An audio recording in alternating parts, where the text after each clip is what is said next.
ತಾನೇ ಪ್ರಕಟಗೊಂಡಂಥ SSLC ಫಲಿತಾಂಶದಲ್ಲಿ ಮಾನ್ಯರ ಮಸಲವಾಡ ಗ್ರಾಮದ ನಿವಾಸಿ ಹಗರ್ನೂರಿನ ಜ್ಞಾನಶ್ರೀ ಜ್ಯೋತಿ ಒಂದು ಆಂಗ್ಲ ಮಾಧ್ಯಮ ಶಾಲೆಯಲ್ಲಿ ವಿದ್ಯಾಭ್ಯಾಸ ಮಾಡಿ 621 ಅಂಕಗಳನ್ನು ಪಡೆಯುವುದರ ಮೂಲಕ ತಾಲೂಕಿಗೆ ಅತಿ ಹೆಚ್ಚು ಅಂಕ ಪಡೆದುಕೊಂಡದರ ಪ್ರಯುಕ್ತ ಮಾನ್ಯ ಹಡಗಲಿ ಕ್ಷೇತ್ರ ಶಿಕ್ಷಣಾಧಿಕಾರಿಯಾದಂಥ ಶ್ರೀಯುತ ಮಹೇಶ್ ಪೂಜಾರವರು ಆ ಒಂದು ಪುಟ್ಟ ಗ್ರಾಮದ ಬಾಲಕಿ ಮನೆಗೆ ತೆರಳಿ ಆ ಬಾಲಕಿಗೆ ಸನ್ಮಾನಿಸಿ ಗೌರವಿಸಿ ಅಭಿನಂದನೆಯನ್ನು ಸಲ್ಲಿಸೋದ್ರ ಮೂಲಕ ಆಕೆಯ ಮುಂದಿನ ಹೆಜ್ಜೆ, ಆಕೆ ಮುಂದಿನ ಕನಸು ಭಾಳ ನನಸಾಗಲಿ, ಗ್ರಾಮೀಣ ಮಟ್ಟದ ಪ್ರತಿಭೆಗಳು ಇನ್ನೂ ಕೂಡ ಬೆಳೆಯಲಿ ಎನ್ನುವಂಥ ಶುಭಾಶಯವನ್ನು ಕೋರೋದ್ರ ಮೂಲಕವಾಗಿ ಅತಿ ಹೆಚ್ಚು ಅಂಕ ತೆಗೆದುಕೊಂಡಂಥ ಬಾಲಕಿಯ ಮನೆಗೇ ತೆರಳಿ ಅವರು ಅಭಿನಂದಿಸಿದ್ದು ಭಾಳ ವಿಶೇಷವಾಗಿತ್ತು. ಆ ಒಂದು ವಿದ್ಯಾರ್ಥಿಯ ಅನಿಸಿಕೆಯನ್ನು ಕೂಡ ತಾವುಗಳು ಕೇಳೋದ್ರ ಮೂಲಕ ನಿನ್ನ ಮುಂದಿನ ಕನಸು ಏನು, ನೀನು ಏನು ವಿದ್ಯಾಭ್ಯಾಸ ಮಾಡಿ ಸಮಾಜಕ್ಕೆ ಒಳ್ಳೆಯ ಒಂದು ಸಾಧನಯುಕ್ತವಾದಂಥ ಕೊಡುಗೆಯನ್ನು ಕೊಡ್ತೀಯಾ ಅಂದಾಗ ಆ ವಿದ್ಯಾರ್ಥಿನಿ ಹೇಳಿದ್ದು ಹೀಗೆ. Teaching staff was so good. The method of teaching and also visual presentations helped us a lot. And evening, the work they give, it was not any burden for us. It helped us a lot. And also the tests conducted, our school conducted 7 to 8 preparatories along with the government preparatories. So it was very helpful for us. And I used to study 6 hours a day. Each subject I used to dedicate 1 hour. And I used to use 3 steps. First one is reading the paragraph. UK news ಸುದ್ದಿವಾಹಿನಿಗೆ ಸ್ವಾಗತ. ವೀಕ್ಷಕರೇ, ನಾನು Shivaprakash MPM. Vijayanagara ಜಿಲ್ಲೆ ಹೂವಿನಹಡಗಲಿ ತಾಲೂಕಿನ ಮಾನ್ಯರ ಮಸಲವಾಡ ಗ್ರಾಮದ ವಿದ್ಯಾರ್ಥಿನಿ ನಮ್ಮೊಂದಿಗೆ ಇದ್ದಾರೆ. ರಾಜ್ಯದಾದ್ಯಂತ SSLC ಪರೀಕ್ಷೆಯ ಫಲಿತಾಂಶ ಹೊರಬಿದ್ದಿದ್ದು 625 ಅಂಕಗಳಿಗೆ 621 ಅಂಕಗಳನ್ನು ಪಡೆದಂಥ ವಿದ್ಯಾರ್ಥಿನಿಯ ಜೊತೆಗೆ ನಾವು ಸಂದರ್ಶನದಲ್ಲಿದ್ದೇವೆ. ಹೂವಿನಹಡಗಲಿ ತಾಲೂಕಿನ ಶಾಲೆಯ ವಿದ್ಯಾರ್ಥಿನಿಯ ಈಗ ನಮ್ಮ ಜೊತೆಗಿದ್ದಾರೆ. ನಮ್ಮ ಸುದ್ದಿವಾಹಿನಿಗೆ ಅವರಿಗೆ ಸ್ವಾಗತವನ್ನು ಕೋರ್ತಾ, ರಾಜ್ಯಕ್ಕೆ ಉತ್ತಮವಾದಂಥ ಫಲಿತಾಂಶ ಪಡೆದಂಥ ಮತ್ತು 621 ಅಂಕಗಳನ್ನು ಪಡೆದು ತಾಲೂಕಿಗೆ ಪ್ರಥಮ ಸ್ಥಾನ ಪಡೆದಂಥ ವಿದ್ಯಾರ್ಥಿನಿ, ಈ ಕುರಿತು ನೀವು ಏನು ಹೇಳಲಿಕ್ಕೆ ಇಷ್ಟಪಡ್ತೀರಾ?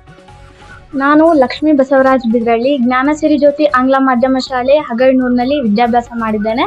ಮೊದಲನೇದಾಗಿ UK ನ್ಯೂಸ್ ವಾಹಿನಿಯವರಿಗೆ ಧನ್ಯವಾದಗಳು. ಹಾಗೆ ಈ ಒಂದು ಇಷ್ಟೊಂದು ಅಂಕಗಳನ್ನು ಪಡೆದು ತಾಲೂಕಿಗೆ ಮೊದಲನೇ ರ್ಯಾಂಕ್ ಬರೋದಕ್ಕೆ ಕಾರಣಕರ್ತರಾಗಿರ್ತಕ್ಕಂಥ ನನ್ನ ಪೇರೆಂಟ್ಸ್, ಟೀಚರ್ಸ್, ನಮ್ಮ ಶಾಲೆಯ ಸೆಕ್ರೆಟರಿ ಮಂಜುನಾಥ್ ಸರ್, ಹಾಗೆ ನಮ್ಮ guider and mentor Kotresh sir, ಇವರೆಲ್ಲರಿಗೂ ನಾನು ಹೃದಯಪೂರ್ವಕ ಧನ್ಯವಾದಗಳನ್ನು ಹೇಳೋದಕ್ಕೆ ಇಷ್ಟಪಡ್ತೇನೆ.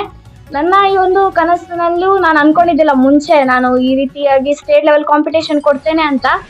ಆದರೆ ನಾನು 8th ಸ್ಟ್ಯಾಂಡರ್ಡಿಂದ ಈ ಸ್ಕೂಲ್ನಲ್ಲಿ ಬಂದಾಗಿಂದ ಕೂಡ ನನ್ನ ಒಂದು ಕೆಪಾಸಿಟಿಯನ್ನು ಕಂಡುಹಿಡಿದ್ಬಿಟ್ಟು ನಮ್ಮ ಕೊಟ್ರೇಶ್ ಸರ್ ಅವರು ನೀನು ಓಕೆ ಮಾಡ್ಬೋದು, ಈ ಸಾಧನೆನ ಮಾಡ್ಬೋದು ಅಂತ ನನಗೆ ಅವಾಗಿಂದನೇ ಒಂದು ಕನಸನ್ನು ಕಟ್ಟಿಕೊಟ್ಟಿದ್ದಾರೆ. ಸೊ ಅವರು ಕನಸು ಕಟ್ಟಿರೋದ್ರಿಂದ ಆ ಒಂದು ಛಲ ಆಗಿರಲಿ, ನಾನು ಕೂಡ ಸ್ಟೇಟ್ ಲೆವೆಲಲ್ಲಿ ನನ್ನ ಹೆಸರು ಬರಬೇಕು, ತಾಲೂಕಿಗೂ ನಾನು ಒಂದು ಹೆಸರನ್ನ ತಂದು ಕೊಡಬೇಕು, ನಮ್ಮ ಊರಾಗಿರಲಿ, ನಮ್ಮ ಶಾಲೆ, ನಮ್ಮ ಪೇರೆಂಟ್ಸ್ ಇಷ್ಟೆಲ್ಲ ಮಾಡಿದ್ದಾರೆ ಅಂತ ಅಂದರೆ ನಾನು ಒಂದೇನಾದರೂ ಅವರಿಗೆ ಹೆಸರನ್ನ ತಂದು ಕೊಡಬೇಕು ಅನ್ನೋ ಒಂದು ಛಲದಿಂದ ಈ ಒಂದು ಸಾಧನೆಯನ್ನು ಮಾಡೋದಕ್ಕಾಯಿತು. ಸೊ ನನ್ನ ಪೇರೆಂಟ್ಸ್ ಎಲ್ಲರಿಗೂ ನಾನು ಥ್ಯಾಂಕ್ಸ್ ಹೇಳೋದಕ್ಕೆ.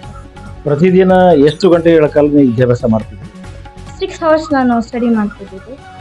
ನೀವು ಓದೋದು ಅಂತ ಹೇಳಿದ್ರೆ ಬರೆಯೋದ್ರ ಮೂಲಕನೂ ಮನನ ಮಾಡ್ಕೊಳ್ಳೋದ್ರ ಮೂಲಕನೂ ಅಥವಾ ಕಂಠಪಾಠ ಹಾಕಿ ನೀವು ಅಭ್ಯಾಸ ಮಾಡ್ತಿದ್ರು ಹೇಗೆ? ಮೊದಲನೇದಾಗಿ ನಮ್ಮ ಕಾನ್ಸೆಪ್ಟ್ ಕ್ಲಾರಿಟಿ ಇರಬೇಕು. ಆ ಕಾನ್ಸೆಪ್ಟ್ ಬಗ್ಗೆ ನಮ್ಗೆ ನಾಲೆಡ್ಜ್ ಇದೆ ಅಂತ ಅಂದರೆ ನಾವು ಯಾವುದೇ ರೀತಿಯಾಗಿ ಮಾರ್ಕ್ಸ್ನ ನಾವು ಈಸಿಯಾಗಿ ತಗೋಬೋದು. ಸೊ ಯಾವುದೇ ರೀತಿ ಹಾರ್ಡ್ ವರ್ಕ್ ಮಾಡಿದೆ 6 hours ಪ್ರತಿಯೊಂದು ಸಬ್ಜೆಕ್ಟ್ಗೂ 1 hourನ ನಾವು ಡೆಡಿಕೇಟ್ ಮಾಡೋದಾದರೆ ನಾನು ಫಾಲೋ ಮಾಡ್ತಿದ್ದು 3 steps. ಫಸ್ಟ್ ಒನ್, ಆ ಒಂದು ಕಾನ್ಸೆಪ್ಟ್ ಇದೆ ಅಂದರೆ ಅದನ್ನು ಥರೋವಾಗಿ ಓದ್ಕೊಳ್ತಕ್ಕಂಥದ್ದು. ಆಗ ನಮಗೊಂದು ಕಾನ್ಸೆಪ್ಟ್ ಕ್ಲಾರಿಟಿ ಬರುತ್ತೆ ಏನು ಅಂತ. ಸೊ ಅದಾದಮೇಲೆ ನಾನು ನನ್ನಷ್ಟಕ್ಕೆ ನಾನು ಎಕ್ಸ್ಪ್ಲೇನ್ ಮಾಡ್ತಕ್ಕಂಥದ್ದು. ಯಾರಿಗಾದ್ರೂ ನಾವು ಹೇಳ್ಕೊಡ್ತೀವಿ ಅಂದಾಗ ಒಂದು ಕಾನ್ಸೆಪ್ಟ್ ನಮ್ಗೆ ಇನ್ನೂ ಚೆನ್ನಾಗಿ ನೆನಪಿರುತ್ತೆ, ಕ್ಲಾರಿಟಿ ಸಿಗುತ್ತೆ. ಸೊ ಆ ರೀತಿ ನನಗೆ ನಾನೇ ಹೇಳ್ಕೊಳ್ಳೋದ್ರ ಮೂಲಕ ನಾನು ಅದೊಂದು ಪ್ರಾಕ್ಟೀಸ್ ಮಾಡ್ತಾ ಇದ್ದಿದ್ದು. ಆ್ಯಂಡ್ ನೆಕ್ಸ್ಟ್ 3rd ಸ್ಟೆಪ್ ಏನಂತಂದರೆ ಸೆಲ್ಫ್ ಟೆಸ್ಟ್.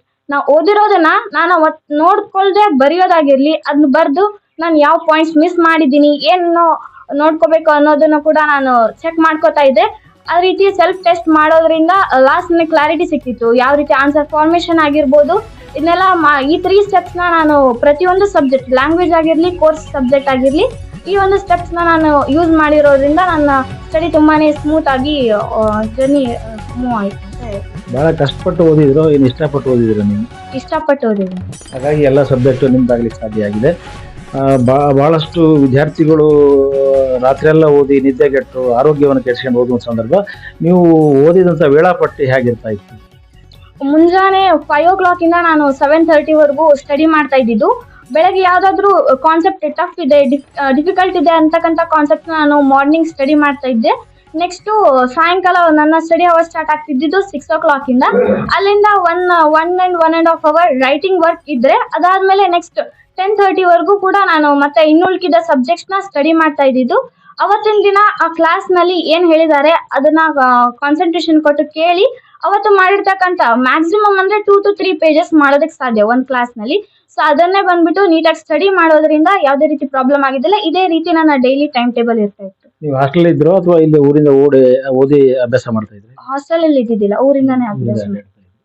ಆದ್ರೆ ಯಾವ ಶಿಕ್ಷಕರು ಬಹಳ ಪ್ರಭಾವ ಬೀರಿ ನಿಮ್ಮ ಮೇಲೆ ರಾಜ್ಯ ಮಟ್ಟದ ರ್ಯಾಂಕ್ ಅನ್ನು ಪಡೆಯುವಂತ ಪ್ರೇರಣೆ ಕೊಟ್ಟಂತವ್ರು? ನಮ್ಮ ಕೊಟ್ರೆ ಸರ್ ಅವರು. ಅಂದ್ರೆ ನನಗ್ ಮುಂಚೆ ಎಲ್ಲ ಬರೀ ಕ್ಲಾಸ್ ಮತ್ತೆ ಸ್ಕೂಲ್ಗೆ ಒಂದು ಟಾಪರ್ ಆಗ್ಬೇಕನ್ನೋ ಒಂದು ಕನಸು ಇದ್ದಿದ್ದು. ಬಟ್ ಈ ಸ್ಟೇಟ್ ಲೆವೆಲ್ ಆಗಿರ್ಲಿ, ತಾಲೂಕ್ ಲೆವೆಲ್ಗೆ ನನ್ನ ಒಂದು ಕೆಪಾಸಿಟಿ ಇದೆ, ನೀ ಟ್ರೈ ಮಾಡು ಅಂತ ನನಗೆ ಪ್ರೋತ್ಸಾಹ ನೀಡಿರ್ತಕ್ಕಂಥದ್ದು ನನ್ನ ಕನಸು. ನನಗೆ ಇಲ್ಲಿ ಒಂದು ಛಲ ಹುಟ್ಟೋದಕ್ಕೆ ಕಾರಣನೇ ಕೊಟ್ರೆ ಸರ್. ಸೊ ಅವರಿಂದ ಈ ಸಾಧ್ಯ ಆಗಿದ್ದು. ಈಗ ಮುಂಬರುವಂತ ವಿದ್ಯಾರ್ಥಿಗಳಿಗೆ, ನಿಮ್ಮ ಜೂನಿಯರ್ಸ್ಗೆ ನೀವು ಯಾವ ರೀತಿ ಓದ್ಬೇಕು, ಏನ್ ಮಾಡ್ಬೇಕು ಅಂತ ಅವರಿಗೆ ಮಾಹಿತಿ ಕೊಡ್ಲಿಕ್ಕೆ ಪ್ರಯತ್ನ ಮಾಡ್ತೀರಿ?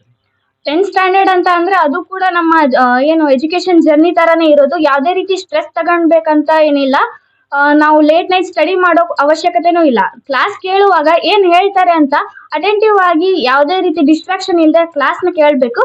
ಅವತ್ತು ಕ್ಲಾಸ್ ಕೇಳೋದಾಗಿರ್ಲಿ, ಅವತ್ತು ಕೊಟ್ಟಿರ್ತಕ್ಕಂಥ ವರ್ಕ್ ನ ಅವತ್ತೇ ಪೆಂಡಿಂಗ್ ಇಟ್ಕೊಳ್ದೆ ರೆಗ್ಯುಲರ್ ಆಗಿ ನಾವು ಪ್ರಾಕ್ಟೀಸ್ ಮಾಡ್ತಾ ಇರ್ಬೇಕು. ಯಾಕಂದ್ರೆ success demands hard work and practice ಅಂತ. So practice makes man perfect. Daily ನಾವು ಪ್ರಾಕ್ಟೀಸ್ ಮಾಡ್ಕೋತಾ ಇದ್ರೆ ನಮ್ಗೆ ಯಾವುದೇ ರೀತಿ ಪ್ರಾಬ್ಲಮ್ ಆಗೋದಿಲ್ಲ. ನಮ್ಗೆ ನಾಳೆನೆ ನಾವು ಎಕ್ಸಾಮ್ ಬರಿಬೇಕು ಅಂದ್ರೂ ಕೂಡ ನಾವು ಪ್ರಾಕ್ಟೀಸ್ ಮಾಡಿದೀವಿ ಅಂತ ಕಾನ್ಫಿಡೆನ್ಸ್ ಇದ್ರೆ ನಾವು ಈಸಿಯಾಗಿ ಮಾಡ್ಬೋದು. ಮುಂದೆ ಏನ್ ಅಭ್ಯಾಸ ಮಾಡಿ ಏನ್ ಆಗ್ಬೇಕಂತ ನಿಮ್ ಗುರಿ ಇದೆ? ನೆಕ್ಸ್ಟ್ ನಾನು ಸೈನ್ಸ್ ಕೋರ್ಸ್ ನ ತಗೋಬೇಕಂತ ಇದೆ.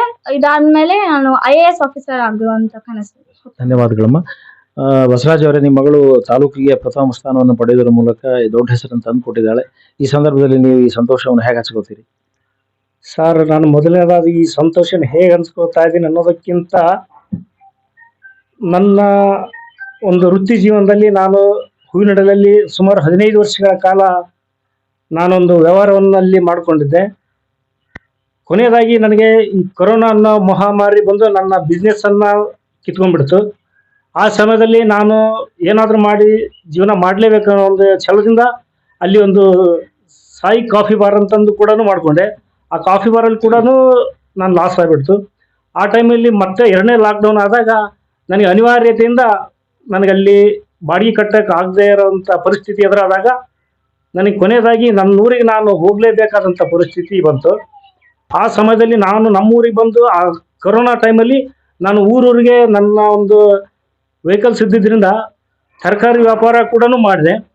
ಆ ನಂತರದಲ್ಲಿ ಅದು ಲಾಕ್ಡೌನ್ ಕಂಪ್ಲೀಟ್ ಆದಾಗ ನನಗೆ ಆ ತರಕಾರಿ ವ್ಯಾಪಾರ ಕೂಡ ನಿಂತ್ಕೊಂತು.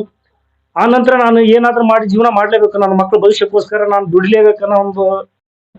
ಆ ನಂತರದಲ್ಲಿ ಅದು ಲಾಕ್ಡೌನ್ ಕಂಪ್ಲೀಟ್ ಆದಾಗ ನನಗೆ ಆ ತರಕಾರಿ ವ್ಯಾಪಾರ ಕೂಡ ನಿಂತ್ಕೊಂತು. ಆ ನಂತರ ನಾನು ಏನಾದರೂ ಮಾಡಿ ಜೀವನ ಮಾಡಲೇಬೇಕು, ನನ್ನ ಮಕ್ಕಳ ಭವಿಷ್ಯಕ್ಕೋಸ್ಕರ ನಾನು ದುಡಿಲೇಬೇಕನ್ನೋ ಒಂದು ಏಮ್ ಇಟ್ಕೊಂಡು ಈ ಹೈನುಗಾರಿಕೆ ಅನ್ನೋದನ್ನು ಪ್ರಾರಂಭಿಸಬೇಕು. ಅದರಲ್ಲಿ ಏನಾದರೂ ನಾನು ಜೀವನ ಮಾಡಿ ನನ್ನ ಮಕ್ಕಳಿಗೆ ಒಳ್ಳೆ ವಿದ್ಯಾಭ್ಯಾಸ ಕೊಡಿಸ್ಬೇಕಂತೇಳಿ ಇದು ಮಾಡಿದಾಗ ನಾನು ಹೈನುಗಾರಿಕೆಯನ್ನು ಪ್ರಾರಂಭ ಮಾಡಿದೆ. ಆ ಹೈನುಗಾರಿಕೆಯಲ್ಲಿ ಕೂಡ ನನಗೆ ಲಾಭ ನಷ್ಟ ಅದರ ಜೊತೆಗೆ ಅನೇಕ ಕಷ್ಟಗಳನ್ನು ಅನುಭವಿಸಿದೆ. ಆ ಕಷ್ಟಗಳ ಜೊತೆಗೆ ಈ ಜ್ಞಾನಶ್ರೀ ಜ್ಯೋತಿ ಆಂಗ್ಲ ಮಾಧ್ಯಮ ಶಾಲೆಯ ಫೌಂಡರ್ ಆಗಿರ್ತಕ್ಕಂಥ ಕೊಟ್ರೇಶ್ ಬಾರ್ಕಿ ಮತ್ತು ಮಂಜುನಾಥ್ ಸರ್, ಅಂದರೆ ಮಂಜುನಾಥ್ ಬಾರ್ಕಿ ಸೆಕ್ರೆಟರಿ ಇವರು ಇಬ್ಬರು ನನಗೆ ಬೆನ್ನೆಲುಬಾಗಿ ನಿಂತು, ಇಲ್ಲ ಬಸಣ್ಣ, ನಿನ್ನ ಮಕ್ಕಳು ಚೆನ್ನಾಗಿದ್ದಾರೆ, ಮುಂದೆ ಏನಾದರೂ ಒಂದು ಸಾಧನೆ ಮಾಡೇ ಮಾಡ್ತಾರೆ, ನೀನು ಧೃತಿಗೆಡಬೇಡ, ನಿನ್ನ ಮಕ್ಕಳನ್ನ ನಾವು ನೋಡ್ಕೊತೀವಿ, ನಾವು ಓದಿಸ್ತೀವಿ, ನೀನು ಯಾವುದೇ ರೀತಿಯಾದಂಥ ಫೀಸ್ ಕಟ್ಟಬೇಕಾಗಿಲ್ಲ, ನಿನ್ನ ಮಕ್ಕಳನ್ನ ನಾವು ಹೇಳಿದ ಟೈಮಿಗೆ ನನಗೆ ರೀಚ್ ಮಾಡಿ ನಮ್ಮ ಕೈಯಲ್ಲಿ ನಿನ್ನ ಮಕ್ಕಳನ್ನ ಕೊಡು, ಆ ಮುಖಾಂತರ ನಿನ್ನ ಮಕ್ಕಳ ಒಳ್ಳೆ ಭವಿಷ್ಯ ನಾವು ಕೊಡ್ತೀವಿ ಅನ್ನೋ ಒಂದು ಭರವಸೆಯನ್ನು ಕೊಟ್ಟಾಗ ನಾನು ಹೂವಿನಡಗಲಿಂದ ಮಸಲವಾಡಕ್ಕೆ ವರ್ಗ ಆದ ಬಂದಾಗ ಅವರು ಇಬ್ಬರು ಅಣ್ಣ ತಮ್ಮಂದರು ನನಗೆ ಒಳ್ಳೆ ಸಪೋರ್ಟ್ ಆಗಿ ನನ್ನ ಮಕ್ಕಳ ವಿದ್ಯಾಭ್ಯಾಸಕ್ಕೆ ಸತತ 3 ವರ್ಷಗಳ ಕಾಲ ₹1 ಫೀಸ್ ಅಕ್ಸೆಪ್ಟ್ ಮಾಡ್ದೇ ನನ್ನ ಮಕ್ಕಳ ಭವಿಷ್ಯವನ್ನು ಅವರು ತುಂಬ ಉಜ್ವಲವಾಗಿ ಬೆಳೆಸಿದ್ದಾರೆ. ಅವರಿಗೆ ನಾನು ಧನ್ಯವಾದವನ್ನು ಅರ್ಪಿಸೋಕ್ಕೆ ಇಷ್ಟಪಡ್ತೇನೆ ಸರ್. ಬಹಳ ಕಷ್ಟದಿಂದ ಮಗಳನ್ನು ಓದಿಸುವಂಥ ಪ್ರಯತ್ನ ನೀವು ಮಾಡಿದಿರಿ. ಅಮ್ಮ, ನಿಮ್ಮ ಮಗಳು ಈಗ ತಾಲೂಕಿಗೆ ಫಸ್ಟ್ ಬಂದಿದ್ದಾಳೆ. ಈ ಸಂತೋಷವನ್ನು ನೀವು ಹೇಗೆ ಹಂಚ್ಕೋತೀರಿ? ಬಹಳ ಖುಷಿ ಆಗುತ್ತೆ ಸರ್. ಬಹಳ ಖುಷಿ ಆಗುತ್ತೆ ಸರ್ ಅವಳ ಸಾಧನೆಯಿಂದ. ಆಕ್ಚುಲಿ ಹೇಳ್ಬೇಕಂದ್ರೆ ತಂದೆ ತಾಯಿಯಿಂದ ಇವ್ರ ಮಕ್ಕಳು ಅಂತಂದು ಗುರುತಿಸ್ತಾರ. ಅದರಿಂದ ಈ ನಾವು ಅವಳ ಹೆಸರಿಂದ ನಾವು ಬೆಳಕಿಗೆ ಬಂದಿದ್ದೇವೆ ಸರ್. ಬಹಳ ಖುಷಿ ಆಗುತ್ತೆ ಸರ್. ಗ್ರಾಮದ ಹಿರಿಯರು ನಮ್ಮ ಜೊತೆಗಿದ್ದಾರೆ. ಅವ್ರ ಊರಿಗೆ ಹೆಸರನ್ನ ತಂದಂತ ಲಕ್ಷ್ಮಿ ಅವ್ರ ಬಗ್ಗೆ ಅವ್ರು ಏನ್ ಹೇಳ್ತಾರೆ ಕೇಳೋಣ. ಲಕ್ಷ್ಮಿ ಅವರೇನು ಬೇರೆ ಅಲ್ಲ, ನಮ್ಮ ಅಳಿಯನ ಮಗಳು. ಒಳ್ಳೆ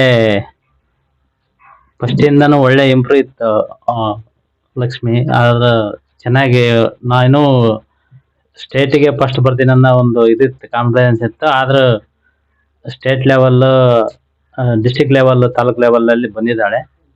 ನಮ್ಮ ಊರಿಗೂ ನಮ್ಮ ಇದಕ್ಕೆ ಎಲ್ಲದಕ್ಕೂ ಒಂದು ಒಳ್ಳೆ ಹೆಸರನ್ನ ಮಾಡಿಕೊಟ್ಟಿದ್ದೆ. ಧನ್ಯವಾದಗಳು. ಈವರೆಗೂ ನಮ್ಮ ಜೊತೆ ಮಾತಾಡಿದಂಥ ಲಕ್ಷ್ಮಿ ಮತ್ತು ಅವರ ತಂದೆ ತಾಯಿಗಳು ಆಕೆಯ ಫಲಿತಾಂಶದ ಬಗ್ಗೆ ಬಹಳ ಸಂತೋಷವನ್ನು ಹಂಚಿಕೊಂಡಿದ್ದಾರೆ.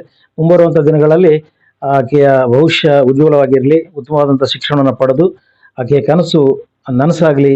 IAS ಗುರಿಯನ್ನು ಕೂಡ ಹೊಂದಿದ್ದಾಳೆ ಎಂಬ ನಮ್ಮ ಜಿಲ್ಲೆಗೆ ಮುಂದೆ ಆಕೆ ಜಿಲ್ಲಾಧಿಕಾರಿಯಾಗಿ ಬರಲಿ ಅಂತ ಹೇಳಿ ನಾವು ಸುದ್ದಿ ವಾಹಿನಿಯ ಮೂಲಕ ಆಕೆಗೆ ಅಭಿನಂದನೆಗಳನ್ನು ಸಲ್ಲಿಸ್ತೇವೆ. Thank you.